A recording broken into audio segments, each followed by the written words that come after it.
Hey, good morning, everyone. Welcome. It's Mentor Monday. Yes, I love Mentor Monday. People are popping in. We're going to give everybody just about a minute to get in the room. And what you can do as you're popping in and as you're getting in, go ahead and jump into the comments right now. Tell us where you're joining us from, maybe one thing that you're excited about today so that we can acknowledge your presence and acknowledge who you are. So we're going to just kind of like again, we're going to give everybody like a minute to get in before before we really get rolling in there. But if you would, if you're in the room already, just go ahead and go in the comments. Give us well, we should already see your name. So if you would just tell us where you're joining us from, one thing that you're excited about today as we're beginning. I'm just gonna pop in over here just to make sure that we are live, and it looks like we are as people are getting in the room and everything. So anyway, my name is Paul Dabdo. I'm the founder of Life Coach Training Institute. I love Mondays. I know a lot of people dread Mondays. I love Mondays because I love what I do, and I love working with coaches who are some of the greatest world changers, and we work together. And so right now I'm mentoring 100 plus coaches who are at any level of getting their businesses up and going. And so we've always reserved Mondays to be able to pour into you and to give you a weekly microdose of encouragement, inspiration, and miracle grow on your potential as a coach. Last week, I actually started this mini little bitty series, if you want to call it a mini little bitty series, something like that. And it's all about retaining clients. And this week, the specific topic that we're in is how to win the hearts of your clients and head off frustration and dissatisfaction before it happens. Let me show you this number, and it's a great number. I'm going to stick it in blue on here. I kind of referred to it last week. 70% of clients want to continue working with coaches after that initial agreement is over with. That is a great number. 70% is already pretty good retention. But I worry about this. What about this 30% that's sitting over here of people that we are losing? Last year, I had a coach who she didn't go through our program. She went through another program, and she contacted us because we do a lot of stuff in business development. Most schools don't focus on business development, and that's really the most important thing. I think skills and training are real on how to coach is really extremely important, but it's only 10% of your business. So we had this coach last year who contacted me. She was devastated and she was reeling because she'd lost 4 clients within a month. And the worst part, the biggest red flag to me, was that she had lost all of these clients and she didn't understand why she lost them. And it was a surprise that she lost them. And for me as a coach and running business for a long time, there are ups and downs in business. One of the things I said last week is that sometimes people leave, and there's good reasons. One reason why people are not our clients anymore is because they actually got finished. I don't want a codependent relationship with a client. I want them to get what they want in their life, and I want them to get to the next level. And that's part of our success is we actually finish with clients and they move on. Sometimes you have clients who have life happens to them, divorce, they have major financial issues that come into play or whatever. Those things happen. Life happens sometimes. And so those are unpreventable kinds of things. But when this coach contacted me and they said, not only did I lose all of these clients in a month, when my business is thriving, like all of a sudden I just lose all these clients, and they said they don't know why, then what it tells me is that there's something inherent in the relationship that is off. And what I want to be able to do today is to show you how to head those things off, because this is an important thing for all of you to get. I'm gonna write it in red letters here. Okay, you ready for this? It should never, this is really important. It should never be a surprise if or when a client leaves. that was the red flag for me. It was just like, how did she not see this coming? How did she not know? Red flag is something's off in this relationship where she doesn't know what's going on. And so for me, that tells me that she could have discovered the dissatisfaction that was going along the way. She could have actually discovered if her clients were frustrated ahead of time before this ever hits her. And I understand when you lose a client, when you have business stuff that kind of falls apart or whatever, it's disappointing. It's part of business. It's not a big part of business, but it's a part of business, and it's disappointing because it's a relationship. But let's figure out, why is there a surprise going on? Let's make sure that we know ahead of time. And here's how you know. I'm going to write this in green because this is the breakfast of champions. I can't even remember who said that. Was it Covey? Feedback is your friend. Matter of fact, more than that, feedback's the lifeblood of your relationships as a coach. This is going to allow you to help you have a pulse on what is going on with your clients at all times. Like I said a while ago, there should never be a surprise when it comes to where your clients are at.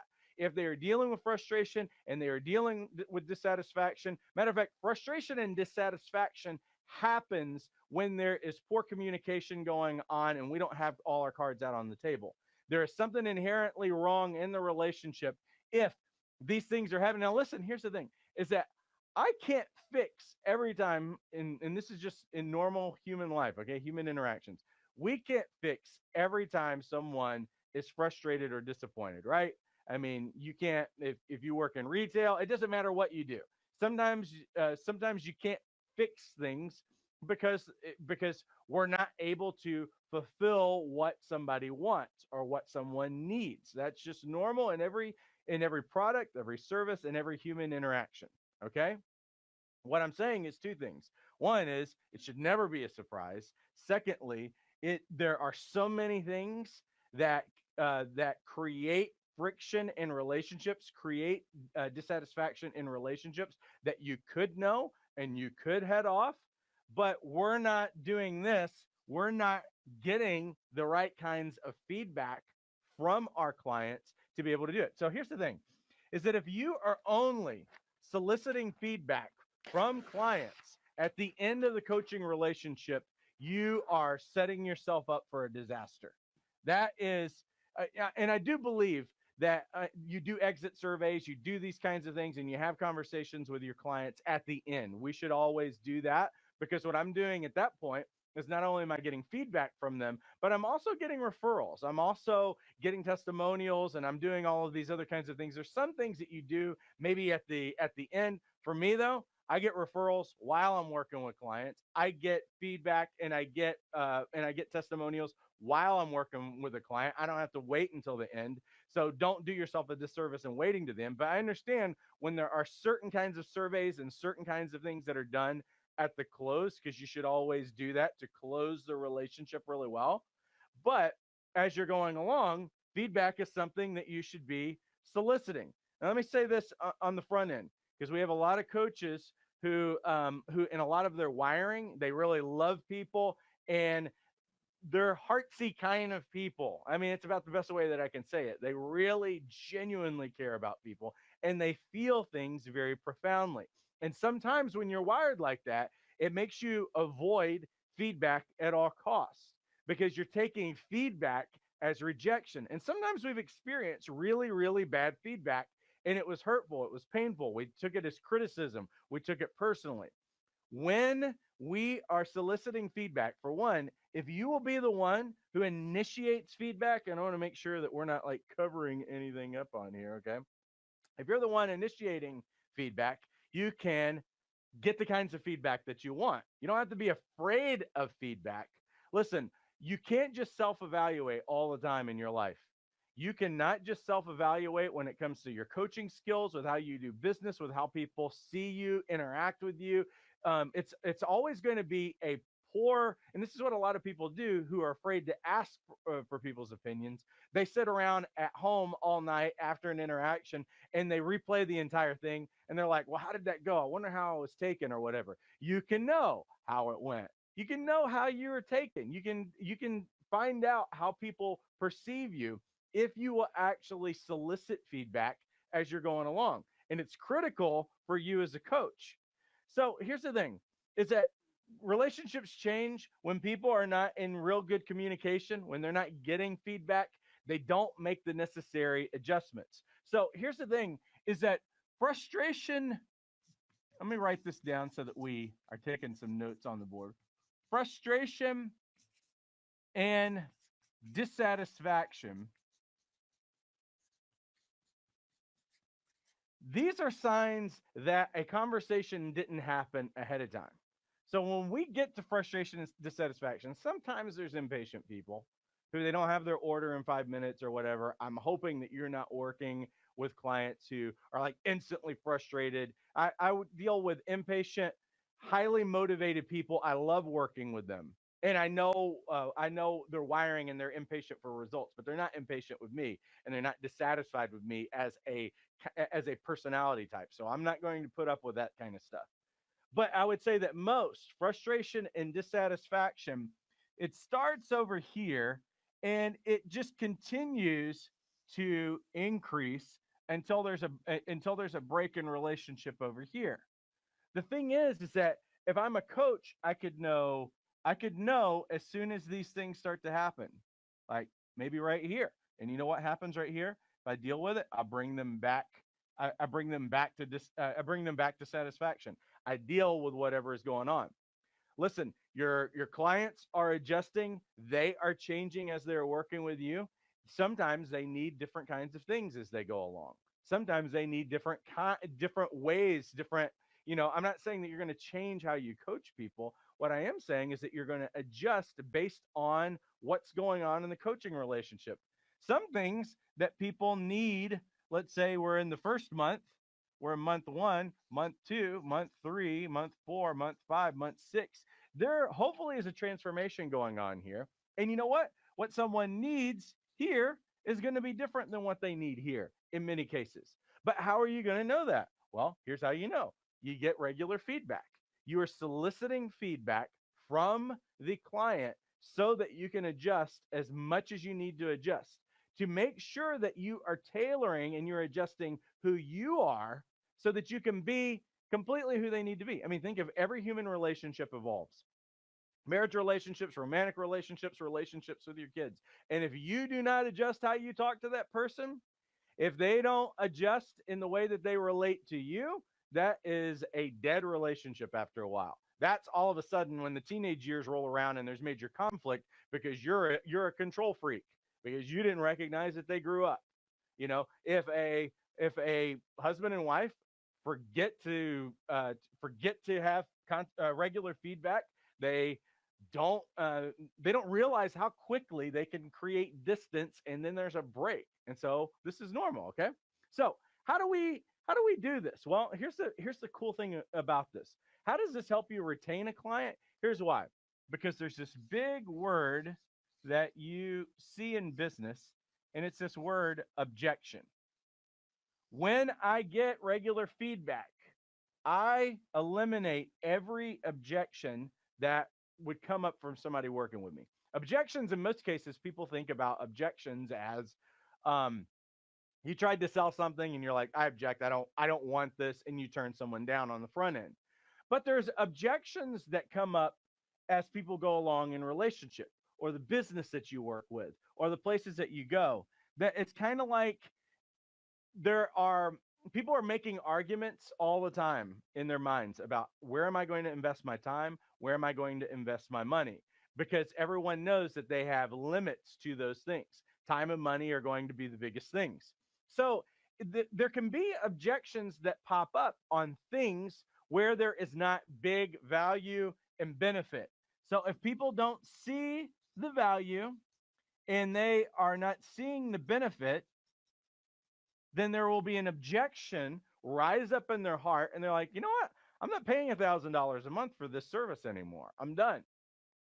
And so what has to be in the forefront is that I don't want to be someone's side money, I don't want to be someone's mad money. I want to be one of those things in someone's life every month that They need me like they need internet. They need me like they need their cell phone. They need me like they need their car payment. They need me like they need their house payment. And other things kind of, if things did get tight, they would cut other things out of their life. Why? Because the value and benefit that they're getting out of this relationship, the change that they're getting, the results that they're getting in their life, too, they exceed too much. The value is too high for them to can me. Okay? So we're getting rid of these things. How do we do it? Well, let me give you a few questions that you can ask. I'll stick this down here out of the way, and then we'll go to some Q&A. We've got to make the adjustments, but how do we make the adjustments? Well, you've got to make sure that you are soliciting the right kinds of feedback as you're going along. That means that if you're going to get really good feedback, here's how you have to do it. Feedback should be, I'm giving you some rules on feedback, okay? I'm not going to ask somebody, well, how's things going for you? And then just kind of leave it. Well, how do you think that things are going? Oh, they're going great. That's like the worst feedback in the world. It's not going to help you. What we want to do is we want to get to value and benefit kinds of things. We want to make sure that the client is getting the kinds of results and they're getting actually what they want out of the relationship. If they are getting what they want, then that's a happy client. If you're communicating really well and there is that chemistry and those kinds of things going on as they're getting what they want, then that's a happy client. But that means that we've got to be a little more strategic about asking for feedback. So all feedback has to be specific.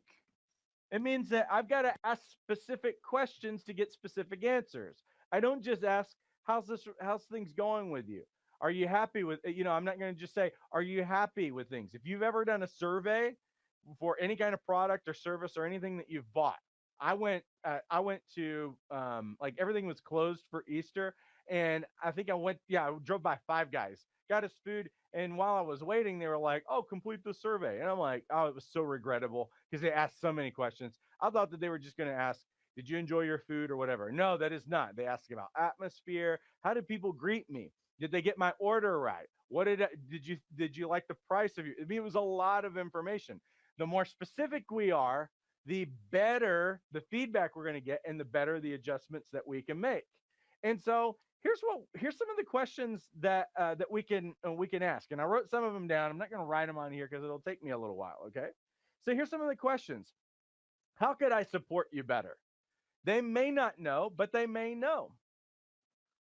Um, what do you really wish that I would ask you about? See, I'm not asking the same kinds of questions all the time, and I am constantly in a process of evaluation with this client. Okay. So this is not waiting 90 days or whatever. I'm going to always ask these adjustment kinds of questions to make sure, the more that we ask feedback, not to ask the same old questions over and over again and make them feel like they're filling out a survey, but I want to test the waters, especially if there's something in your intuition that feels like something is off.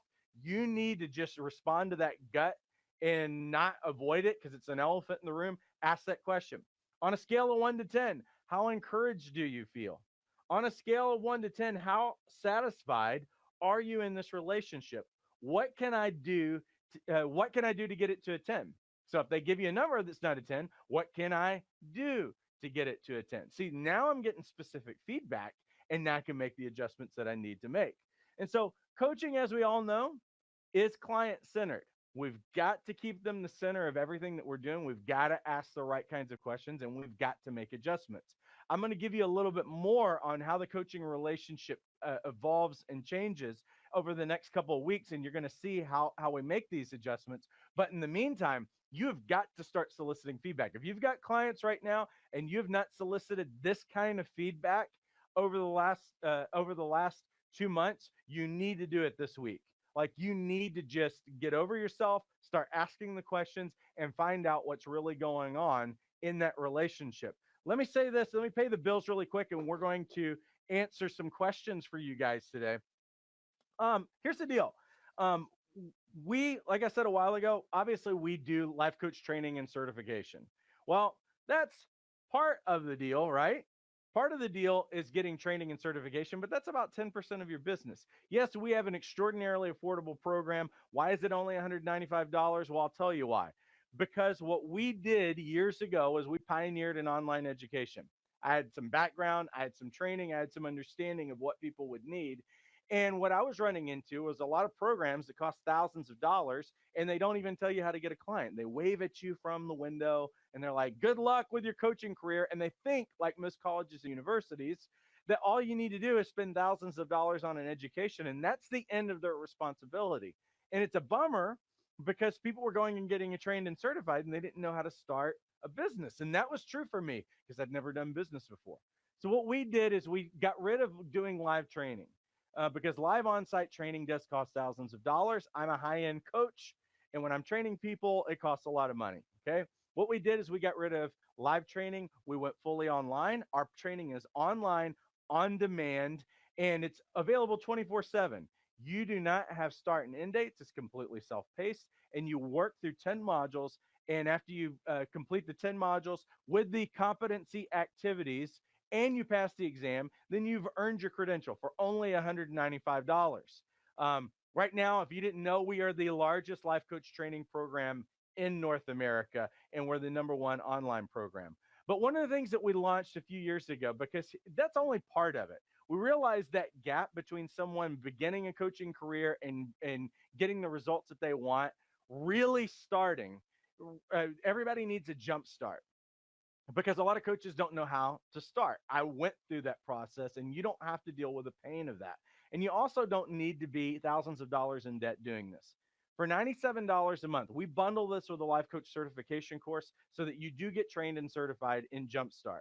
But what we have is a weekly group coaching call. Every week is live. I answer every business and coaching related question. So today gives you kind of a taste of what I'm like. But when we have these calls, it is all based on the questions that our coaches come up with. Whatever challenges, whatever barriers, what I would say is you're never going to get stuck in your process. There is always support, and we're going to walk alongside you to do this thing. We have a 20 module business development roadmap. And it's the A to Z on how to get your business started. Everything from how do you discover your target market? How do you discover your niche? How do you attract clients? If you went to a networking group today and did a 1 minute pitch, we actually show you how to do a 1 minute pitch. And all of these modules, we show you how to create multiple streams of income. Some of you are thinking, I just want one on one clients. How am I going to do this? Do you know that there are a lot of ways that you can offer your coaching services? And most coaches don't know that, but we show you how to do that because we want you to break into wealth and also not be working 40 hours a week for the rest of your life. We have an online community of support. So all of our coaches, they role play, they get feedback on what they're working on. And so it is a robust, comprehensive program. Again, if we look at the prices again, it's only $97 a month. It's extraordinary. And we're inviting you in today. If you want to be a part of that today and get started, there's a 3 month minimum commitment for Jumpstart. I want you to understand what $97 a month is because some of you guys are Starbucks drinkers and you act like $97 a month is a lot. Starbucks, let me draw you a little Starbucks that you drank this morning. Here's a little mermaid on there. Okay. What is this? Is this at least costing you $3.25 a day? Well, that's the cost of training and certification and business development help that you get because it's only $97 a month. So the question is, do you need your do you need to up your game? Do you need to upgrade your life and actually start your career doing what you know you're made to do? Or do you just want to drink bad coffee every day for the rest of your life? That's what I think that it comes down to. The truth is, you have the money for it because that's all it is, but we need you to meet us where we're at. Listen, we're coming where you're at, where you're at, making it as simple as possible. Let's close the gap on that if we can do that. I'll show those prices one more time.